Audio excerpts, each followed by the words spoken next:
Olha, a gente está falando de um texto com mais de 2.500 anos, mas a emoção dele é incrivelmente atual.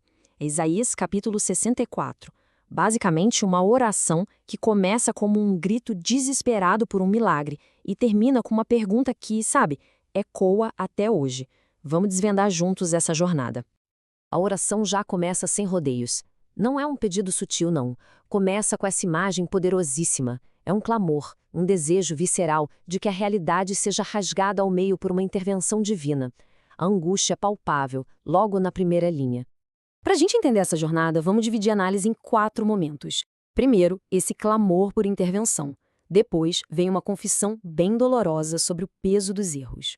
Em seguida, uma virada de chave, com a metáfora do oleiro e do barro. E, por fim, a pergunta angustiante sobre o silêncio de Deus. Então vamos começar com esse grito por ajuda. Quem ora não está só pedindo socorro, não. Está evocando memórias de um tempo em que a presença divina era algo inegável, assombroso. E o contraste aqui é brutal. De um lado, a memória de um poder que fazia até as montanhas tremerem. Do outro, a realidade de cidades sagradas que viraram um deserto. É justamente esse abismo entre o passado glorioso e o presente desolador que alimenta toda a angústia dessa oração. Então, o ponto crucial é este. O pedido é por uma demonstração pública espetacular de poder. Algo que não só resolva o problema ali, mas que sirva de lembrete para todos os adversários de quem é que manda. É um apelo por um retorno à grandeza, sabe? Uma repetição da história na sua forma mais dramática. E aí, de repente, o tom da oração muda drasticamente. O olhar que antes estava focado lá nos céus, agora se volta para dentro. A gente entra no momento da autoconsciência, de uma confissão bem brutal. Essa é talvez uma das metáforas mais fortes de todo o texto. Pensa só, até os melhores atos, as tentativas mais sinceras de fazer o que é certo, são comparadas a trapos imundos. É uma admissão de falha num nível, assim, fundamental. E para a gente ter uma ideia da força dessa expressão, trapo da imundícia, se referia a algo ritualmente impuro, sabe? Completamente inaceitável. O autor está dizendo que mesmo nos seus melhores dias, as melhores ações ainda não são suficientes. É uma declaração de total incapacidade de se salvar por mérito próprio. E essa confissão leva a um retrato de colapso total. O texto descreve uma comunidade que perdeu a vitalidade, como uma folha seca que o vento leva embora. A conexão espiritual foi cortada, ninguém invoca o teu nome. E o resultado é essa sensação de se dissolver, de perder a própria forma sob o peso dos erros. Bem na hora que parece que não tem mais saída, a oração dá uma virada surpreendente. Abandona o argumento da culpa, do mérito e propõe uma base totalmente nova para esse relacionamento. E essa imagem muda tudo. De repente, não se trata mais de um juiz e um réu. Agora é sobre um criador e a sua criação. É uma das metáforas mais íntimas e poderosas da Bíblia, que redefine completamente a dinâmica de poder e de responsabilidade.